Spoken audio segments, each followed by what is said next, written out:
All right, good morning, everyone. And for those of you who don't know me, few as you maybe are, I'm Julian Nolan, Grandma Doris's favorite grandchild. The entire family, including myself, would like to thank all of you for being here today to celebrate my grandmother's life and the obviously far-reaching impact it had on all present. And to start us off, Melody will be singing one of my grandma's favorite songs that was also sung at her and Papa George's wedding in 1951.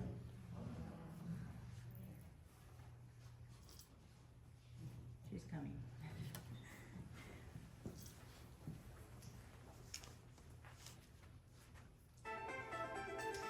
And we would like to take this moment to remind everyone to silence their cell phones, just in case.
Very new development.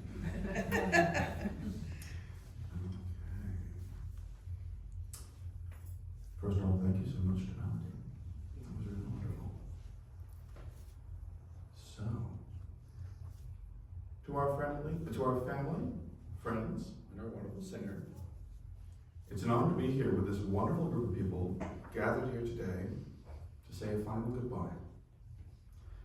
I believe I know most of you, but for those that don't, I am Andrea Nolan Sattui, Grandma Doris's favorite child, grandchild. And there's a good deal more to that than you might think, because as you've seen, I'm not alone. I share that honor with my brother Julian and my cousin Catherine, but also with every child living on Bay Hill Circle Drive who grew up through the 90s and 2000s. Grandma Doris was everyone's grandma and was known as such all about her neighborhood. And this was not without merit, because Doris did an enormous amount to make sure that we all felt her love. Elsa Doris Rodriguez Falcon de Sattui was born on December 13, 1927, in Lima, Peru, to Marcos Rodriguez and Mercedes Machita Falcon. She married Jorge Eduardo Sattui Agusti, and together they had 3 wonderful children: Gina, Ruben, my mother, Patricia. Doris emigrated with her 2 boys from Peru to the United States at the age of 27. She had no idea what her life would be like, nor the society she was entering, and she didn't speak a word of English. I think what incredible faith she must have had to trust that everything would be all right. Doris was never an especially religious person. Here is a non-English speaker, a Latina woman, mother of 2, who trusted the word of a man she'd only been married to for 4 years. She packed up their things, left all that was familiar behind, took her boys to the airport, and began a new life. When I say it like that, it sounds simple, but it was anything but. In fact, she was faced with an ordeal on her very first day here.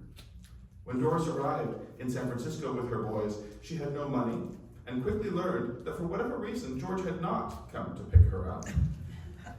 But in keeping with her usual good fortune, the taxi driver she met offered to bring her and her boys back to his household, where his wife saw that they were fed and where Doris was able to find a phone. And while she did call, it would be a full night before she and George and their boys reunited. It wasn't that she was incapable of being nervous, although nervous might be an inadequate word to describe how she got around rodents. No, rather, optimism just made sense to her. She was strong-willed about where she invested her attention. After all, what sounds better to you? Thinking about the Cold War and worrying how you'll find work when you don't speak English, or iced cola, some magazines, and later in the century, telenovelas. The phrase, "shop till you drop," has been in print since the 1920s. But after years of traversing the Solano Mall at her side, I'm still convinced that it originated with my grandpa and was inspired by Grandma Doris. Doris was extraordinarily active, even in her later years. She'd go to the mall several days a week, whether on foot, taxi, or George-drawn car. And she'd hunt for bargains, she'd get lunch, she'd go to the movies several times, always on the same ticket. Because you see, for Grandma, rules were a thing made for bad people. Because she wasn't a bad person. So when she broke a rule, any questions were best answered with a shrug. Age had a hard time slowing down Grandma's retail therapy. Sue and Sherry, where are you? There you are. Sue and Sherry would take her to Ross once a week. Thank you for that, by the way. They quickly learned that keeping track of a shrinking old woman of extraordinary speed is no easy task. And this was remedied. They affixed a knit beanie to the pole on Grandma's shopping cart. So, if you can't find your old lady, just follow the floating hat. And if you need to remove the hat when the shopping's done, that's what the cane is for.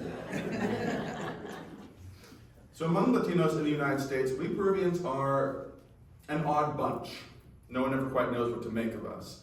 I've been asked if I'm Lebanese or Guatemalan, and if Peruvia is anywhere near Persia. But after years of searching for my identity, I think I've decided that the best answer was there all along with Grandma. And now, when people ask me where I'm from, I find the most honest answer is Macy's. But department stores weren't just for leisure. Doris was a prolific seamstress. Soon after she moved to the United States, she got hired as a seamstress at Mervyn's department store. She was so skilled and efficient that she even got hired at one point to create the costumes for every elf in every Macy's display window during the holidays in San Francisco. In Union Square, mind you. And as with the rest of us, work didn't stop after work. Doris made countless dresses, shirts, shorts, kids' outfits. She adjusted wedding dresses, adjusted bridesmaids' dresses, and adjusted prom dresses. Let's see. What I best remember, though, is that I never needed to worry about getting a Halloween costume. I only had to fuss over what impossible character I would choose to be. So I've lived my life now as the Sapa Inca, Robin, the Tim Drake one naturally, the Dread Pirate Roberts, and, wait for it, the Green Power Ranger. In the same season as he appeared on TV. And in the Master's care, I looked devastated.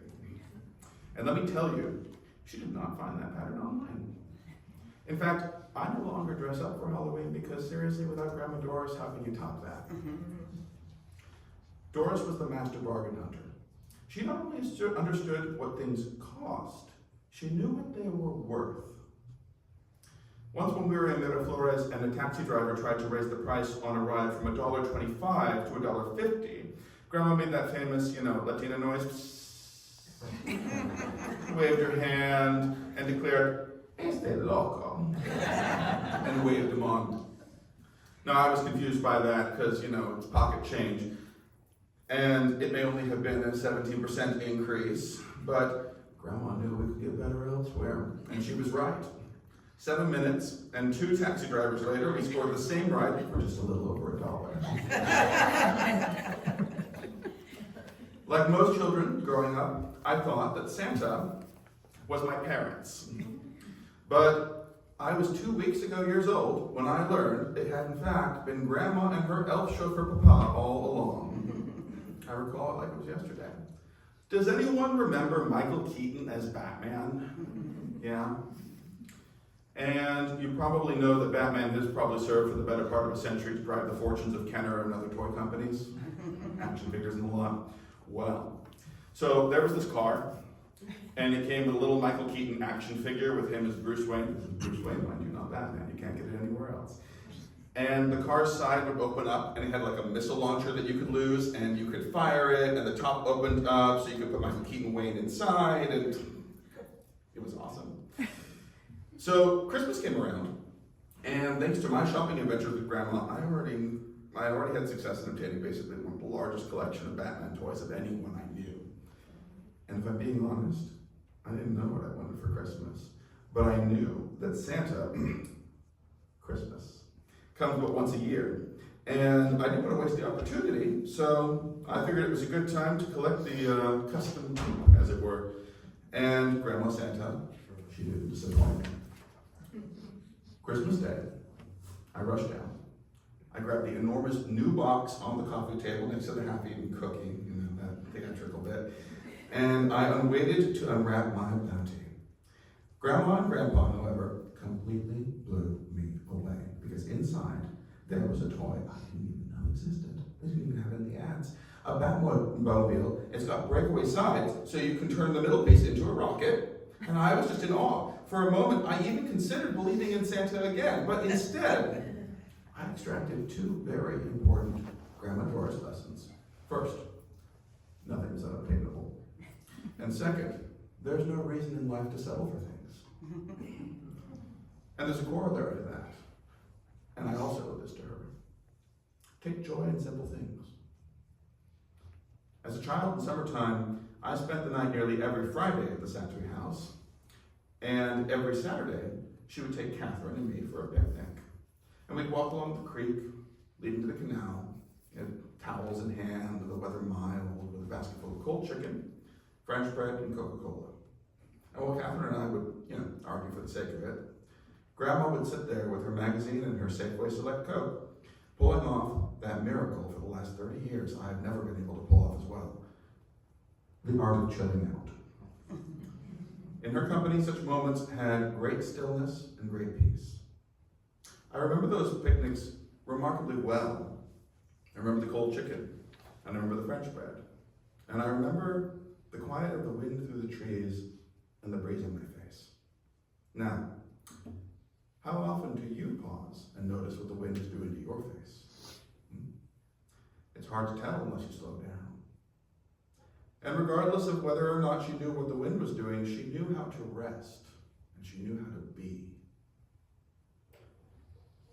And not just alone, but also among people, as we see here. All of you know Doris, and well, too. It didn't always matter who they were, what to talk about. Doris loved company, and she didn't require much of them in order to love them. We've all at one point or another had the honor of being Doris's guests, so I think you all know just how special she could make you feel. Not just the dinner, although I mean the rice, but also the crystalware, the tablecloths, the china, the place setting, the hors d'oeuvre spread, and desserts. And she's not here today, but as a note to Christiana, we never did find out the secret of her so-called box cake. That was not box cake. And if it was too late for you to be on the road, that didn't matter.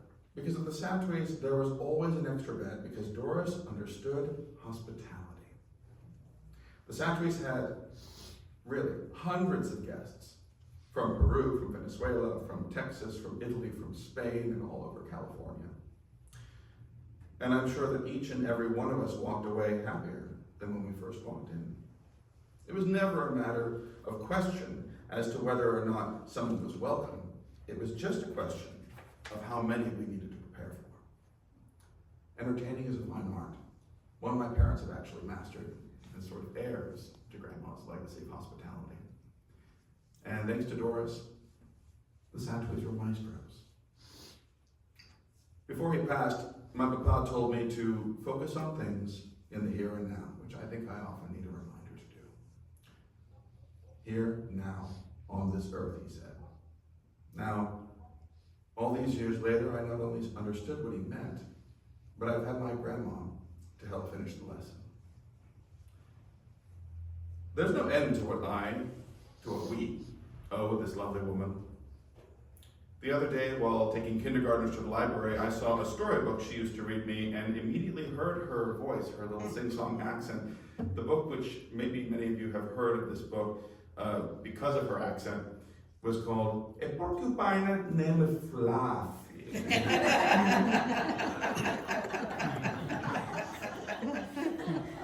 And it took me a second to realize I'd only said goodbye a few weeks earlier.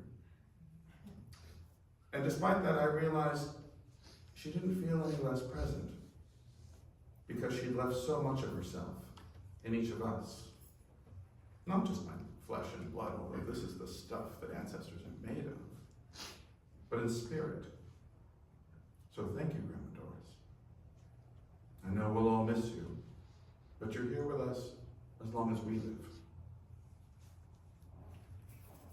And I'd like to introduce, again, we have Melody, don't we? Is that right? And I don't find the document that says what she's going to sing, so it will be a surprise. Thank you.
this time, we would like to begin inviting people up to tell any kind of stories they have about Grandma Doris or their recollections of her. And to start, I'd like to provide an example for the class. When I was a little child, I think most people who knew me then would describe me as something of a pathological liar for some reason. And I remember Grandma Doris and Grandpa George spoil me wrong, I think is the nicest way you could describe it. So they would pick me up after, oh dear, what is that? She's still watching over Oh, okay. She's not happy that I'm telling the story, is that what this is? Put it to the left, or to your right. How about that? Hey, there we go. Never mind. Oh, it's Is the sound system having a bit of a party episode?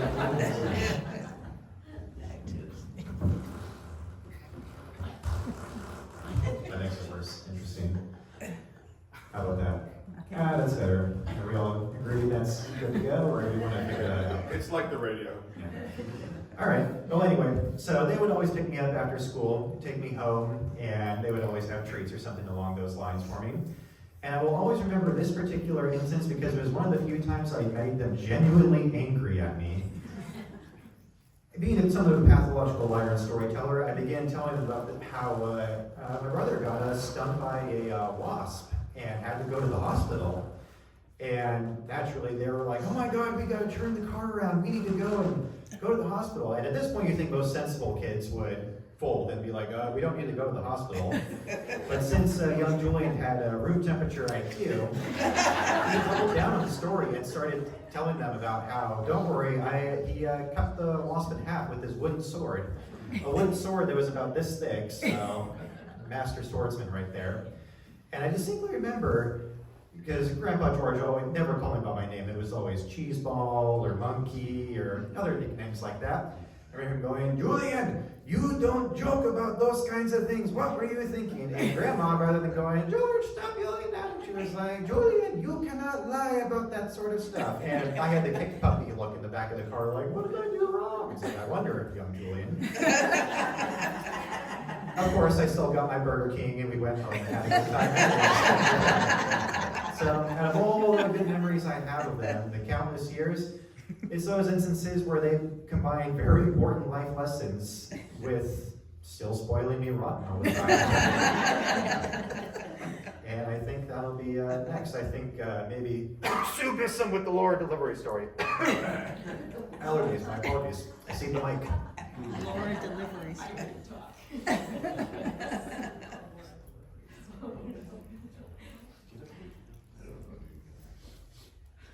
Who has a story?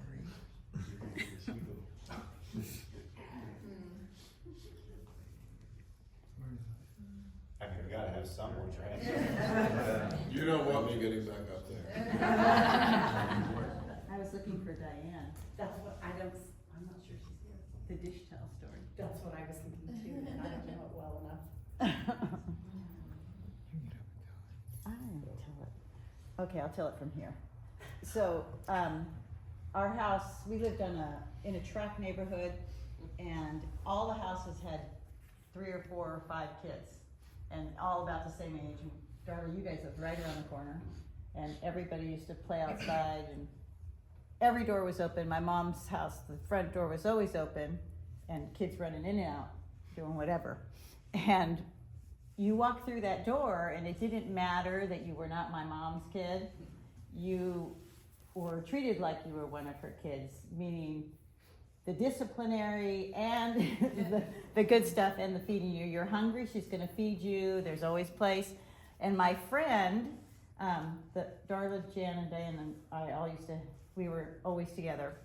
She was very dramatic and very hyperactive.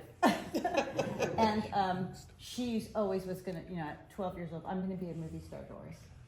My mom would be, okay, whatever. And she was at the house, and I don't know what she had done. She had done something that my mom got upset about. I don't know, something. And so my mom said to her, she yelled at her and said, blah, blah, blah, blah, Diane. And Diane went, and pulled out this big dramatic, I'm crying, you've hurt my feelings, and all this stuff, you know, oh, I'm so sad. And my mom, of course, can't stand seeing a kid cry, was like, oh, I didn't mean it, I'm really sorry, Diane, I was just saying, you know, you can't, she was trying to explain, and Diane just starts laughing super hard because she was practicing her movie star stuff.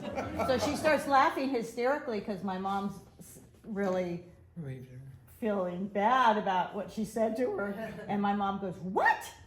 You weren't crying? You can't. My mom starts chasing her around the house with a dish towel, trying to smack her, spank her bottom, you know, you're going to get a spanking. And Diane was laughing, you can't spank me, I'm not your kid. She said, oh, yes, you can when you're in my house. But that's how it was. You were in her house, and you were one of her kids. Whether the good with the bad, always. Trisha, I remember her piercing my ears. I forgot about that. This is Darla. we met when we were like 8 years older? Yeah, second grade. Yeah. And I don't remember how old I was. I think I was a teenager. Not. How come you couldn't go get? They I didn't. don't know. My parents didn't want me to get Pierce pierced ears. so I had Doris do it. The ice and the needle. Oh, I will never forget that. And you were going, ow, ow, ow, it hurts. And she's like, do you want them or not? No, it's fine. Yeah, you're fine. That's I right. still have them. They're Yeah. That's right. And after you got yours done, I said, oh, maybe I'll get mine done too, a second hole. She goes, I can't do yours. I said, why not? You just did hers. And she goes, yeah, but I can't do my own kids, no. So she didn't. No, she did mine also. And I remember I was doing the same thing with the ice and saying, it's not enough. You can't do it right now. And she went and got one of Corky's bones and said, here, you can chew on this. You know, if you need something more. And she was, same thing with the. You're fine. Yeah.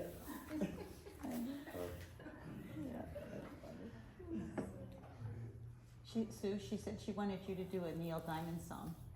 Okay. Sally. No. Oh my gosh. Talking about ears. Okay, talking about ears. And I came home later, and she actually said, "Oh, you look really cute. She can pierce it off." But she took me to the mall when they used to do my clairs. I think, so I do have to still. Sorry, just kind of cute over that. Yeah, there's several of us here. She didn't want to hurt me. It's okay to hurt those guys. Not her favorite niece. Yeah. That's right. Did I hear that? Can you say that again, Patricia? Favorite, Sue. Yeah, favorite things. Yeah, but how does she say it? She always said me. Sobrina favorita. Yes. Yes. I didn't tell you she said that to other people. So many good memories, so yeah. Also, you mentioned about the alterations in sewing. She did my wedding dress too.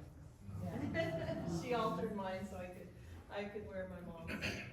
That's right, I remember that. She wore her mom. And she also she made all of Stacy's bridesmaids' dresses, right? And she altered, I think, Sherry's prom dress. Sherry's prom dress. My mother of the bride dress. Your mother the bride dress. She made my wedding gown, yeah, all of them.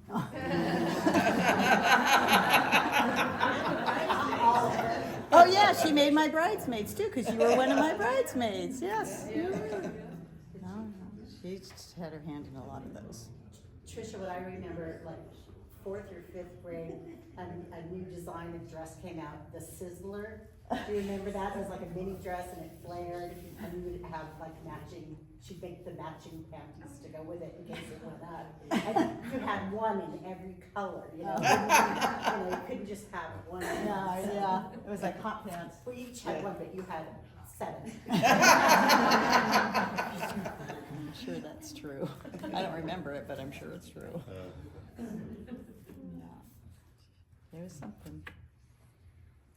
All right, now if there's no more takers, I will share one last story that I just thought was pretty indicative of how capable Grandma was even in her later years. We used to go to the First United Methodist Church a couple of years back, and I remember I used to do this project where we would basically do fundraisers before going off to basically areas in poor repair and do some charity work. But one of our fundraisers was always to have a giant dinner that all the churchgoers could sign up for, and they'd pay a premium to go to have a fancy dinner. We would all serve them, do magic tricks if we were capable, or try not to drop stuff if you were me. And we were having a bit of a hard time deciding what we wanted to do, because one family would basically decide, hey, you know, we'll do the meal, except sometimes, you know, you get more than 80 people, or just close to 100, I believe it was, who would show up, and having just one family do the cooking for that many people is a bit of a chore. And at the moment, it was like a light bulb. It was like, oh, let's deploy Grandma Doris. And after we told her about that, she was like, oh, you know, we could do arroz con pollo. Yeah.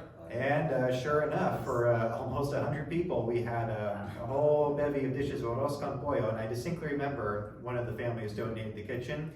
This tiny little old lady basically running the show, or creating all these massive dishes of arroz con pollo for all these people who probably hadn't had too much, I guess I would call it authentic South American cuisine like that. I'm like, this is so really good. And I just always kind of remember that one night of her just being the reliable grandma, that it's like this Herculean task, and all of a sudden it's like, let's talk to the short 80-year-old woman. She'll pull us out of this one. And sure enough, she did. Any last takers? Brave souls? Oh, perfect. May I come to the microphone? Oh, it's Please. Oh, absolutely. Hi, Tracy.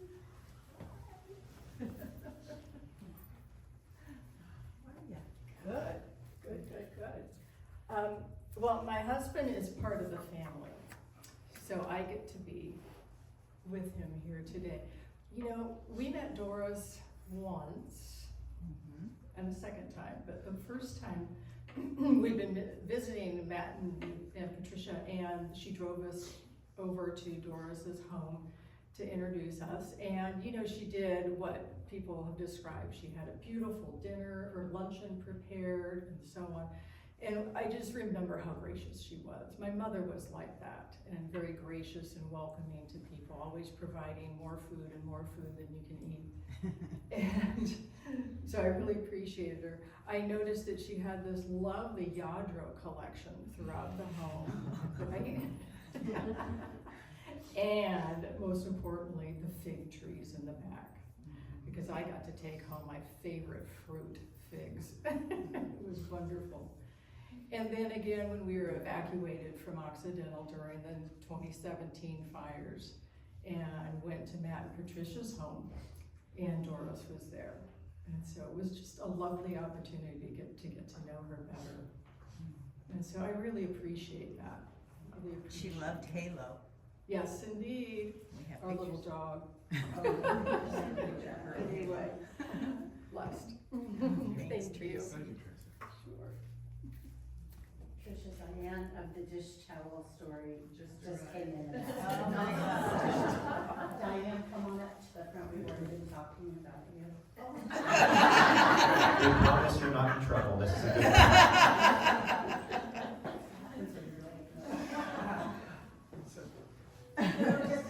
Tricia told the dish towel We story. tried to tell it. It wasn't like when you tell it, but we couldn't remember what you did to make her mad, and then we couldn't remember the whole thing.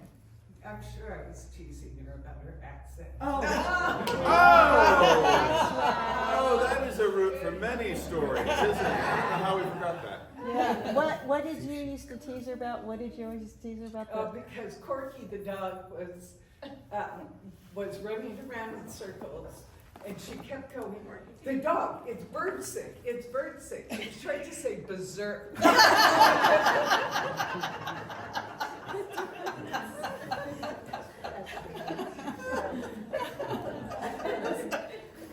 Oh my God. We're like, what's bird sick? Okay, it was something. And then there was the question of her G's and her Y's and her J's. Remember, what was the book? It was like Mickey and the Giant. No, it was. You had it too. What was It it? was Jaguars in the watermelon tree. Well, that too. That too, because That was Chelsea. she told Chelsea that there were, jaguars in the watermelon trees. There are no watermelon And trees. Chelsea. Watermelons grow on the ground. Chelsea would not. When I was a kid, I must have given her so much flack over this. It's not fair, really. Well, yes, it is fair because I really couldn't do Spanish justice around her. So we were helping each other at it. But we would read the story about Mickey and the Giant. And I stopped her. I must have been, 4 years old or something? You were like 4 and you came home and told me she was reading Grandma's a doing story it wrong. about a giant, and I kept saying, I don't know what you're talking about. I didn't know And it. so I was like, oh, wow. A That's big not how it is. ogre, you told me. Let's do her a favor. Let's help her understand. And so she came to read it to me again. And I said, Grandma, that's not how you say that word. She tried again. Yeah, giant. I said, no. And unfortunately, Mickey had a Jello hat.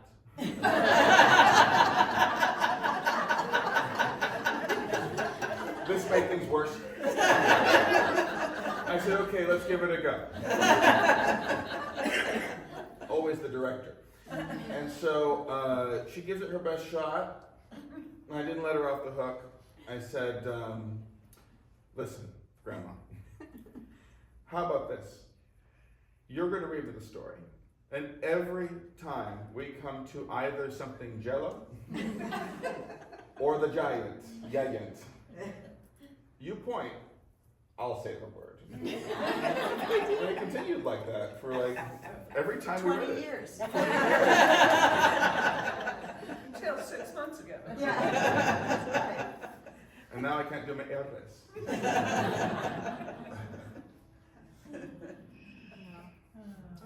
Well, Ruben and Gina were the worst. You guys would tease her endlessly about that going out the door. Okay, for the first 30 years of my life, I was Yino. Yeah. I wasn't Gino, I was Yino. Why did you name him something you can't pronounce? But you guys, I can, it's I clearly remember you guys running out the door and saying, Mom, don't forget I have my Jello jacket, I won't be cold. When Mom used to get mad at one of us, she'd get so frustrated, it's Gino, Ruben, Patty. She knew she'd hit one of them. Whoever you are. That's what I was going to tell you to say.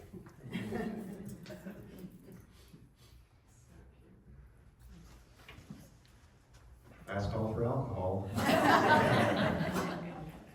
All right, I got one more.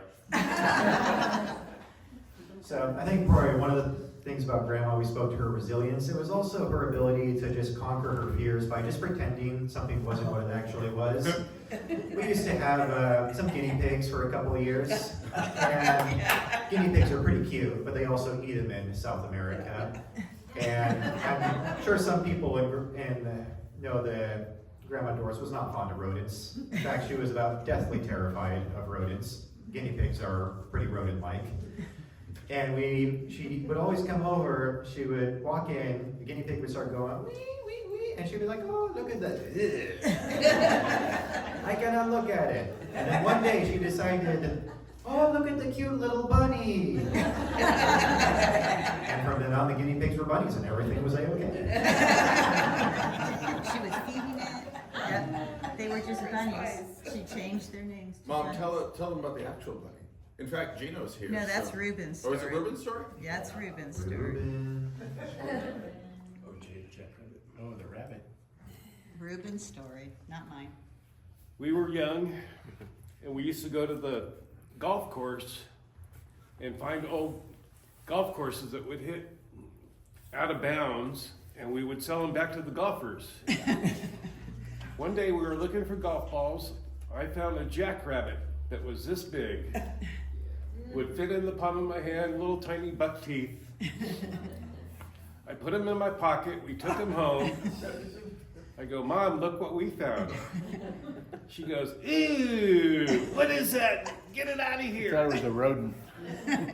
Half an hour later, she had one of my sister's doll baby bottles full of warm milk, feeding the jackrabbit. We named the jackrabbit OJ, which was nowadays wouldn't be very appropriate. That jackrabbit grew up to be quite a specimen. He was about this tall. One time we went on vacation, we left Jerry, our neighbor, feed the jackrabbit. Jerry went in the side gate one day. The jackrabbit jumped over his head and escaped. We got home. OJ ran away. We were distraught. Well, a few days later, one of the neighborhood kids, OJ's down the street, OJ's down the street. My mom went down the street, made her little noise, With a slice of bread. something like that. OJ hopped out of the bushes into my mom's arms, and we got him back. He led a good life, but then he escaped again, and we never got him back. But OJ and our dachshund, Corky, used to chase each other around the backyard. Corky would chase OJ, then OJ would chase Corky, and OJ would box him like this. So we had two of the weirdest pets, a little wiener dog and a jackrabbit. But it just goes to show how compassionate, how much she loved nature and animals, and she was incredible. You know, I talked a lot about her hospitality, and it's true for all of us. Extraordinarily hospitable. And she took very good care of the pod too. But in terms of the politesse, I'm sure some of you have observed, their romance was a very intense kind of thing, as we all know. And they were very candid with one another. And one day, I remember being there, and it was your mother, bless her heart. Maria? It was Maria. Maria, and when Maria was reaching her very elder years, they were really kind, and they had her over all the time so she wouldn't be lonely, and they would have her with dinner and so forth. And the contrast was amazing. Grandma came up and said, Maria, would you like some ice cream? And George, I would like some peaches. She whirls on, I wasn't asking you.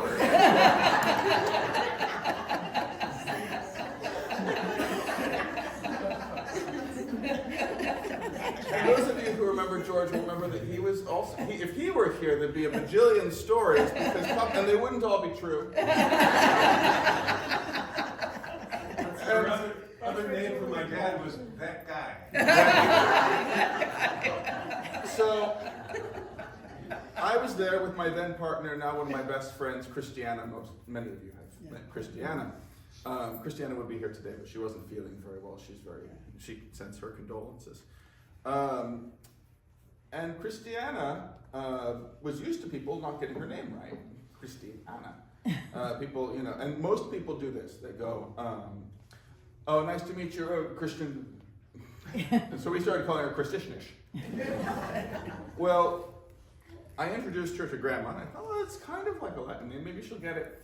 And she goes, oh, nice to meet you, Christiani. And it stuck. And Christiani goes, I've never heard that one before. So she was Christiani, and she loved her cooking. There's a reference in that speech that I think you would get, and Christiana would get, but I don't know if everyone else. It was the cupcakes. It was the cupcakes. These, what, the yellow cake, were they? Yellow cake Yellow with cake. whipped cream. Whipped cream, they were like yay everybody else big, knows like yay high, and you had the whipped cream right in the middle, and then you put the top back on, which is kind of the best part in many ways, because usually you lose the muffin top or whatever. Sprinkle of powdered sugar. Right, powdered sugar over the top.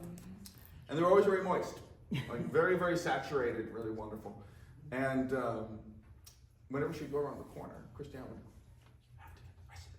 I know what this is, get the recipe. I said, okay, I'll ask her next time I'm here.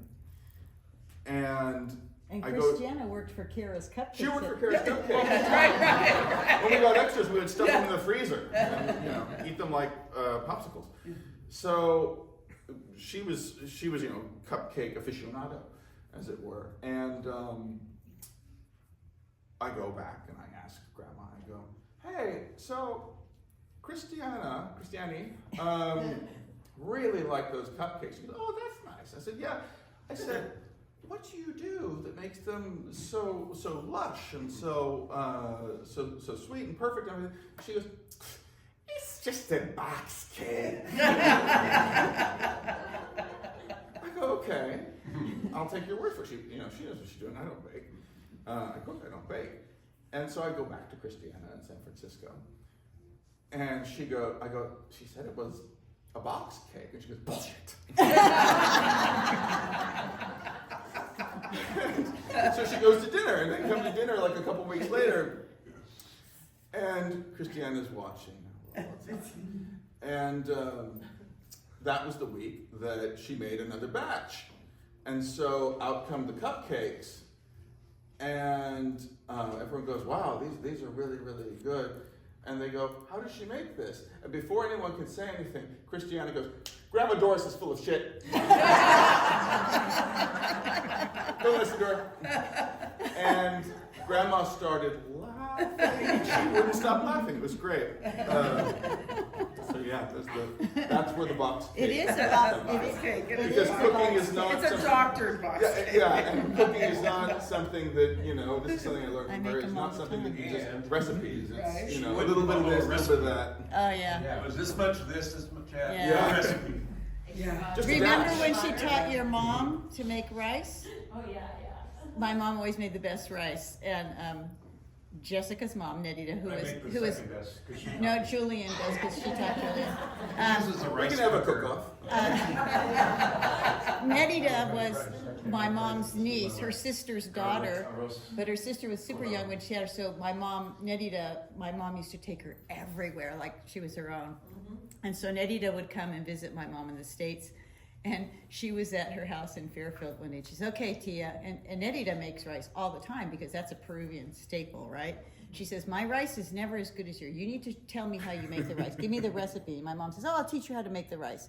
Okay, come on, we're gonna make rice. So my mom gets out a pot, and then she starts to put some water in and some salt. And Eddie says, wait, how much water did you put in? She goes, oh, about this much. Depends on your pot. Okay, well, what else did you put in there? Salt. How much salt did you put in? Oh, I don't know, I just put in a little salt. Then you can taste the water if you need to. And she's like, wait, some water and some salt. Oh yeah, and garlic. I pressed some garlic in there. And she said, well, like 2 cloves. Well, it depends, on your pot, depends on the water, depends on how much rice you're making. And then she says, okay, well, how much rice do you put in? And she just pours in the rice, and then she stirs it she goes, you just stir it with a spoon. See how it feels? That's how much. And then he just says, I turn to her and I go, thanks for teaching me to make rice, Auntie. I was like, never measure. No.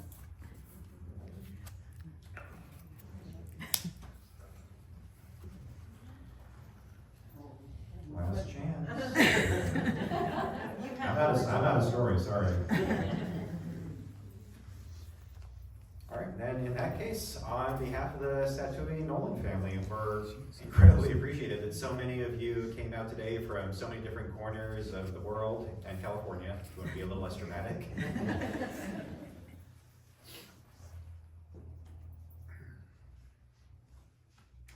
I think probably the most amazing part out of all of this is just seeing how wide-reaching Grandma's life has been, to see so many people come here to celebrate her so many years of just being herself. That wasn't very eloquent, but I think that it's probably just amazing now that she's gone to see that so much of her legacy still lives on, and so many family and friends coming to celebrate it. And I think that's probably a better eulogy than any she could have ever hoped for in life. All right. And at this point, I'd like to invite everybody down to the reception hall, but first, Melody is going to sing What a Wonderful World.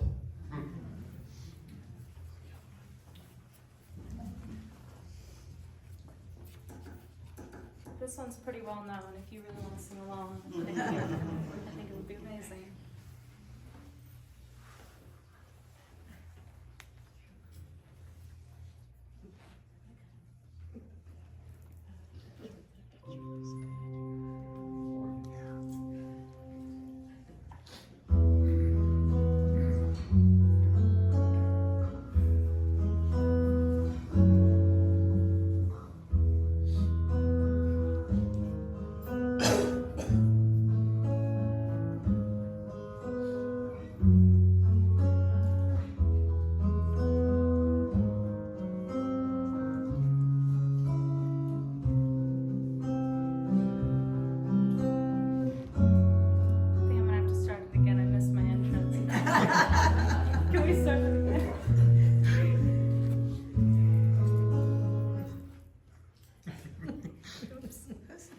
Sounded different than I remember. It's the acoustic version.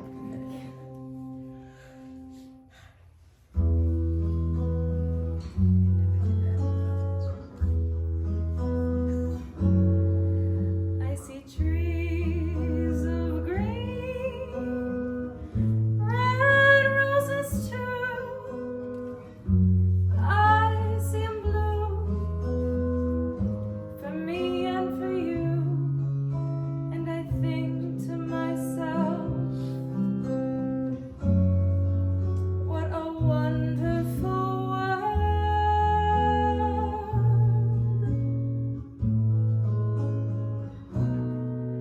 I see skies of blue, clouds of white, the bright blessed day, the dark sacred night, and I think to myself,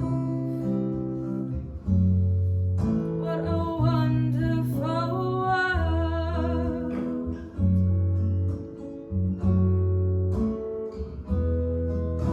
The colors of the rainbow are so pretty in the sky. They're also on the faces of the people walking by. I see friends shaking hands, saying, how do you do? I think they're really saying, I love you. I hear babies cry. I watch them grow. They'll learn so much more than I'll ever know. But I'll think to myself, what a wonderful world.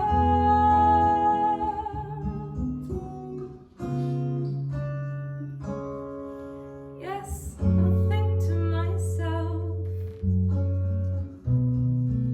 what a wonderful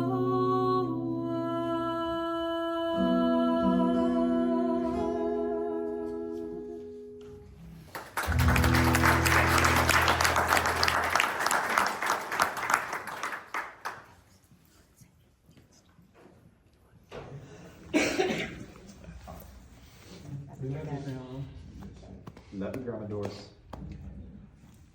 You guys did good. You guys held it together pretty good.